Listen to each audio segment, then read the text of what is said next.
Satoru Gojo, the strongest sorcerer of today. Ryomen Sukuna, the strongest sorcerer of all time, and Itadori Yuji, the man who will surpass both of them. These characters are without any doubt the most powerful jutsu sorcerers of all time, but quite frankly, they suck. Domain expansion this, binding vow that. These dudes couldn't hold a candle to a real powerhouse.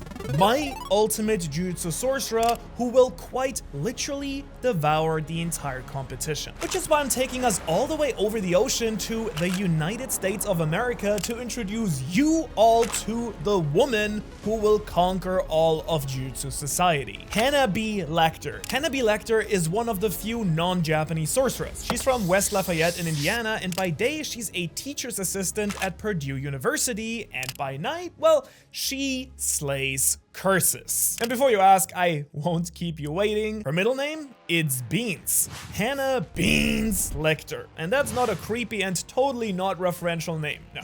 Not at all. But you see, Hannah here has got a problem. You see, the university doesn't pay really well, and she's behind on both her rent and her utilities. I know, right? And that's why she got into Jujutsu to begin with. You see, she thought that it was a part-time Jujutsu job, but now, thanks to her super powerful innate curse technique, she's straight on track to become the ultimate Jujutsu sorcerer of all time. Much like Yuta Okotsu, her power also is Copy, a very broken ability that lets her use other people's curse techniques so long as the requirements to copy are met. And anyone who's read chapter 267 of JJK does know what this girl's dark and hideous secret is. Because we find out that in order to use copy, Rika has to consume part of her opponent's body, and depending on how much she consumes, Yuta will have access to a proportional amount of their technique. But unlike Yuta, Hannah here doesn't have a curse spirit like Rika, so she's digging in all by herself. That's right. She's a cannibal, and come on, I mean, with a name like that, you should have really seen that one coming. So, to fix her finances, she's going to fly over to Japan and gather all of the crazy and broken powers of the greatest sorcerers by literally eating them whole.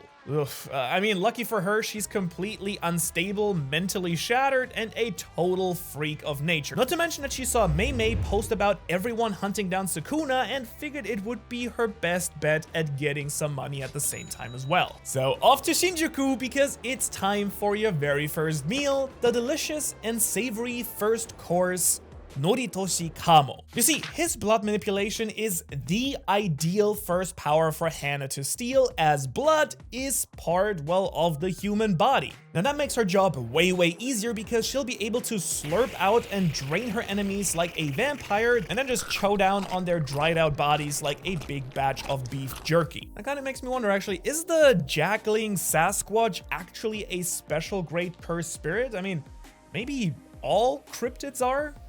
Well, anyways, this dude is toast. He is so awkward around women, and all it took was a little deception from this foreign woman here to knock him out, and well, you know what happened after this. As a result, Hannah here walks out with the ability to shoot piercing blood, manipulate scattered blood all over the battlefield, and most importantly, gains access to the flowing red scale. This very bloody move amplifies the user's speed, strength, and awareness by rapidly increasing their own blood circulation. It's essentially the curse technique version of Gear Second from One Piece, if that helps, or the Kaioken from Dragon Ball. I learned about that recently. But to be honest, we're really just getting started here, because when she starts chowing down on some of the greatest fighters in JJK, well, that's gonna be when she's gonna literally break the universe. So after gaining this first crazy ability, it was time to hunt down her very next target. So she hopped on a train, and while she was moving, she hopped on her university's library website to read up on some Jujutsu books. Who would have thought that the Midwestern United States would have such a diverse wealth of knowledge in their library? Anyways, she studied up on all the need-to-know techniques in order to defeat Sukuna. Yeah, we're going straight there. I'm talking about things like domains, because this way she could both use and counteract them. With domain expansion, she'll be able to rival her enemy's domains, and with domain amplification, she'll be able to resist the guaranteed hit effects of the dreaded Malevolent Shrine / kitchen. Oh, that was fast. These Japanese trains here move way faster than US public transport does. And will you look at that? It's Inumaki, the cursed speech user who just happens to be Hana's next target. I guess he must have been hopping on a train headed towards Shinjuku in order to take down Sukuna as well. But really, who cares? Without hesitating, she quickly throws out a vial of her own blood, exploding it on his face, then using her fancy new noise-canceling earplugs that she got for the flight back, that she absolutely got from some fancy vending machine somewhere in the train station, she brutally defeats Inumaki. She just goes straight for his throat with her sharp nails, and well, I mean, you kind of get the picture. I can't really talk about the crazy stuff that she does on YouTube without getting demonetized, guys. I mean, she eats people, for God's sake. But at least she can gaslight and manipulate people with her fancy new curse speech as well. Because with this technique, she can now issue commands to her targets like, give me your wallet or turn around. And to be honest, this is kind of all that she needs to pay her own bills if she turns to a full life of crime, but the IRS would absolutely catch her doing that, and so instead she will use this power to catch her next victim off guard.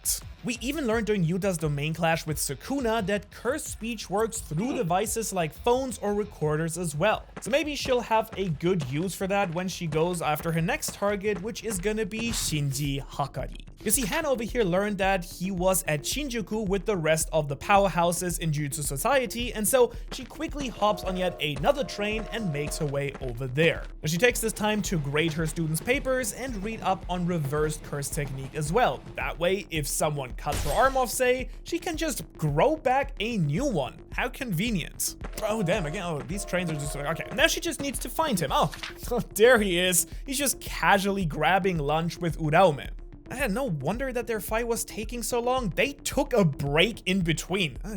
Well, she just runs up to Hakari with her greatest tactic yet, fangirling. She asks 𝗨𝗟𝗧𝗜𝗍 to take their picture because she's just such a huge fan of him, and with his ego, it just, you know, it just absolutely works. Little did 𝗨𝗟𝗧𝗜𝗍 know that when they would go take the picture, a voice memo would play and say, "Go to sleep," in a really terrifying and cool echoey voice. Man, that cursed speech really comes in handy. And since she has the chance already, Hana quickly disposes of 𝗨𝗟𝗧𝗜𝗍 and grabs their arm, nibbling on those nice juicy fingers. And hey, Hakari might be her main target, but getting cool ice powers for free is kind of a pretty sweet deal if you ask me. Now Hakari quickly goes to activate his domain, but Hana rushes him down with domain amplification. With flowing red scale and some really good counter domain measures, she quickly dispatches his arms before he can activate Idle Death Gamble. And then, as you can guess, she has a nice meal, I guess. Oof, okay.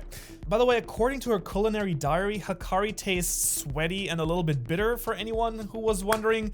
But man, does his power come in handy, let me tell you. What does she get from him? Well, access to his domain, of course. And to explain why copy lets her do that, I should finally talk about her domain expansion as well. You see, when she busts out her sick and totally unique hand sign, which is this pose, she can now finally activate her very own domain, the flesh-eating crockpot. When she does this, her massive crockpot appears, trapping her opponents in its range, and it slowly starts to burn and eat away at their flesh, giving her access to their techniques thanks to copy. But as we learned in chapter 249, Yuta's domain expansion, Authentic Mutual Love, allows a copy user to infuse a different guaranteed hit attack onto the domain. Sukuna actually does this as well with his shrine, making it so that his divine flame replaces cleave and dismantle in order to burn down Shinjuku. And so instead of infusing her copy and innate domain technique, she's gonna be able to use a different hand sign,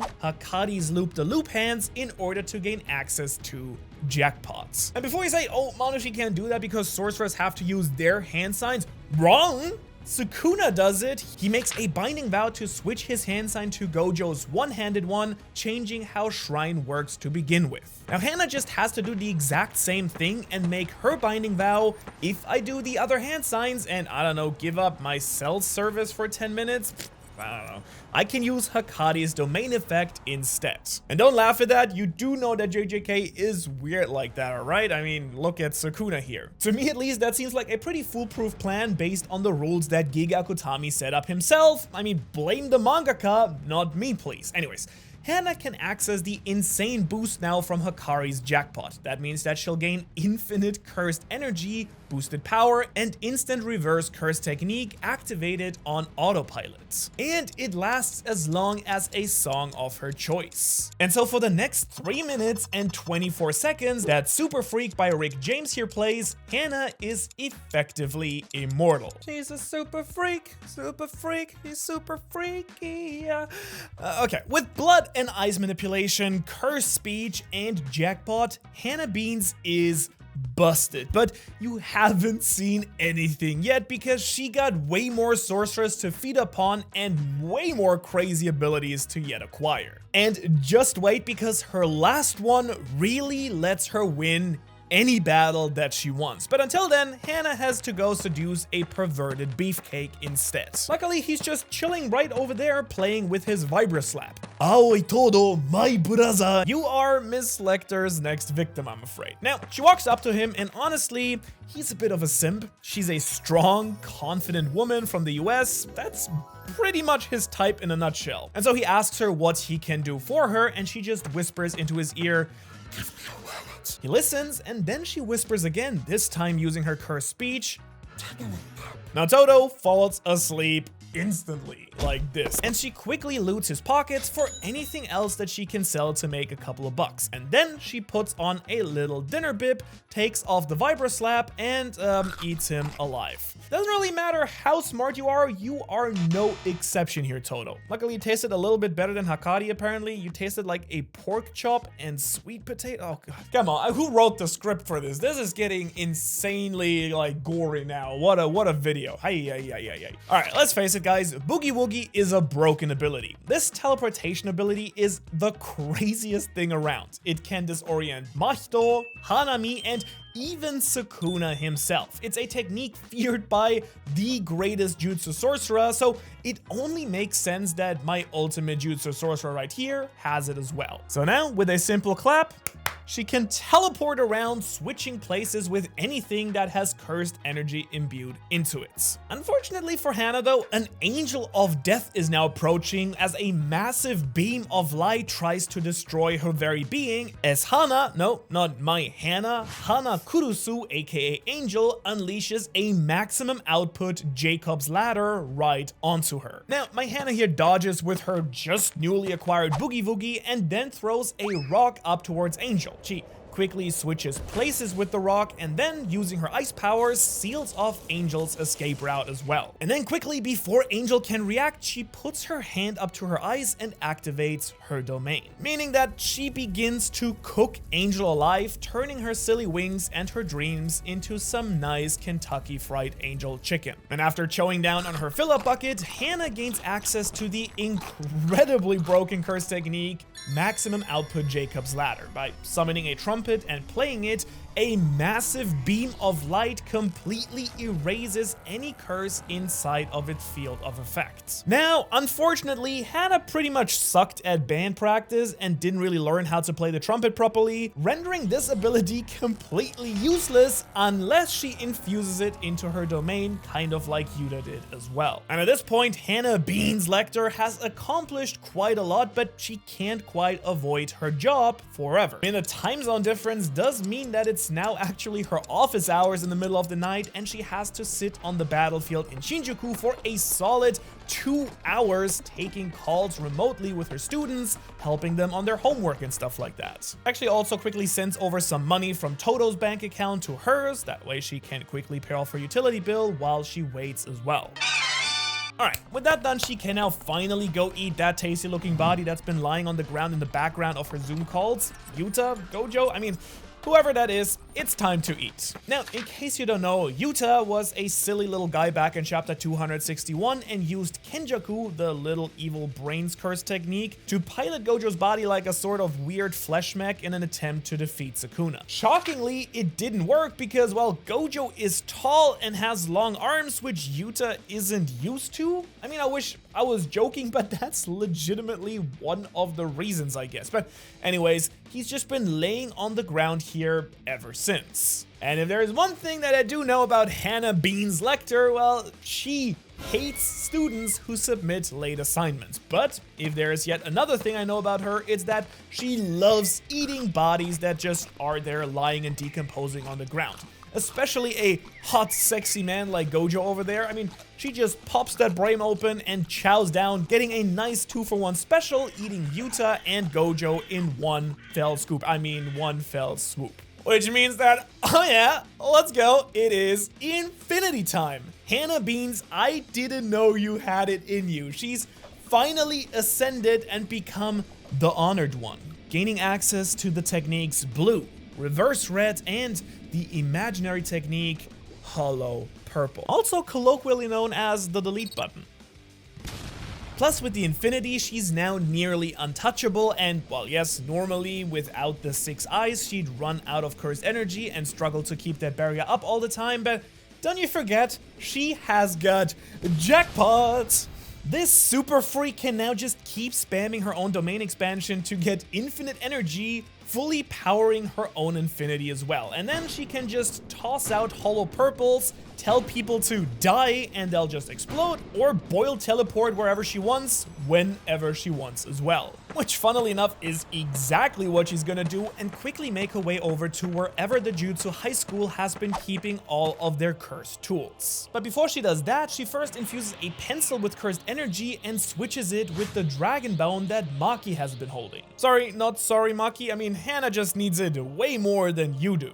So once she has this very special grade cursed tool that controls inertia and power itself, she's gonna get a hold of a bunch of other really broken tools. Like Nanami's straight cutting cleaver was on the ground next to a weird dude in a mask, so she just takes that. She also grabs the remains of Playful Cloud, the segmented staff that Toji used to obliterate Dragon and himself as well. And after that, Hannah sneaks around to find the Inverted Spear of Heaven, a tool that negates all curse techniques it comes into contact with, and for good measure, she grabs the Split Soul Katana so she can destroy people's literal souls as well. Once she has all of these, she does what any good Midwesterner does. She duct tapes everything together and kind of just hopes for the best. So allow me to introduce you to the super special great curse tool, Swiss Army Blade.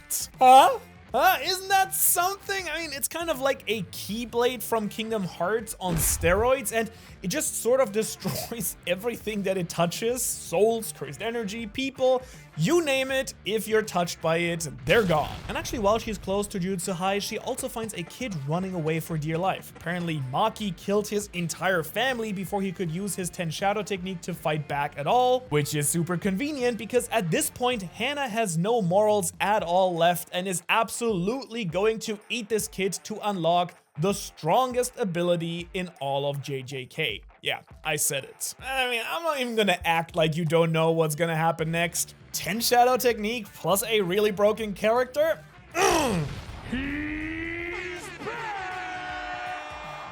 Hannah Lecter, meet Mahoraga. He's gonna be your new best friend, and in a past life he was the 8-handled sword Divergent Scylla Divine General, but now he's just your little assistant, I guess. Just spin that little wheel by taking a little bit of damage, and after about 10 to 12 hits, you'll completely adapt to that move. And thanks to Jackpot's insane healing powers, that won't even be a problem. Ms. Lecter, I do think it's about time for you to slaughter Sukuna. Now, after a quick space-time teleport thing that she does, or whatever Gojo uses in JJK 0 to teleport everywhere, Hannah makes her way over to a giant black sphere inside the heart of Shinjuku. Using her Swiss Army knife, she pries open a hole and walks right in, and what she sees actually astonishes her for a change. Are those two shooting arrows and walking around town chatting? Like, what type of domain expansion is that? Kinda lame. Now Hannah sprints up to Yuji, teleports behind him, and while Mahoraga grabs his arms, she just bites his ear off. Then she freezes him, rips him apart, and devours him limb by limb in front of a really confused looking Sukuna. Now, she's just gone full psycho at this point. She's come face to face with the 𝗨𝗟𝗧𝗜𝗠 Sukuna, and all she can do is laugh with a twisted, bloody smile on her face. And it's at this point that Sukuna realizes that this chick rules. Another people eater? I mean, with every power under the sun, she even caught her own legendary Pokemon. I mean, Mahoraga, a fire lights inside of his soul, something he didn't even realize he had anymore. Is this possibly love? Now Sukuna gets all nervous and blushy, but Hana, she's got bills to pay and a mouth to feed as well. As Sukuna lines up a dismantle, she matches it with one of her own. She gained that after eating Yuji, of course, and she then shifts into the flowing red scale, freezing Sukuna's feet and quickly teleports around him as Mahoraga just watches because, hey, I mean, they're absolutely crazy. There's no way that he would step in between two people who literally have killed him before. And Hana uses literally anything that she has got in her arsenal against Sukuna. Hollow Purples, Jackpots, Cleaves, and Jacob's Ladder, everything. He's truly getting amped up, and that's when it hits him. It being the giant monstrosity of a weapon that is the Swiss Army knife that is, because it tears into his body, his very soul, and his cursed energy, and that's when he looks up to see Hana covered in blood with her hands on her eyeballs. Domain expansion, flesh-eating crackpots. The giant slow cooker appears, but no, this time it's a fast cooker because instead of her flesh-eating power, she's imbued the divine flame into this very domain, so Sukuna just laughs because he knows what's gonna come next. A burst of unimaginably hot flames consumes him, turning him into a perfectly broiled piece of meat. Hana, of course, just digs in and takes her place upon his throne. After finally taking her place among the elite, Hana Beans Lecter has now become the ultimate Jujutsu sorcerer. Hana, you are my special, but is that actually enough? I mean, let's face it, the JJK universe is pretty weak in terms of shonen power scaling, but Hana, she's above anyone in her own universe. I reckon she might even be able to defeat someone like, say, Monkey D. Luffy from One Piece in her current state. But that does beg the question, could she beat the ultimate One Piece character? A lobster so strong he can destroy entire oceans, the moon, and play Yahtzee all at the same time? Well, in order to find out, you should check out that video right over here on my other channel. See, that's what they call cross-promoting in the YouTuber business, I guess. But yeah, otherwise, if you enjoyed this video, please like, share, subscribe. It does help a small channel like this grow. Otherwise, thanks so much, and I will maybe see you over at my other channel. Who knows? If so, leave me a comment.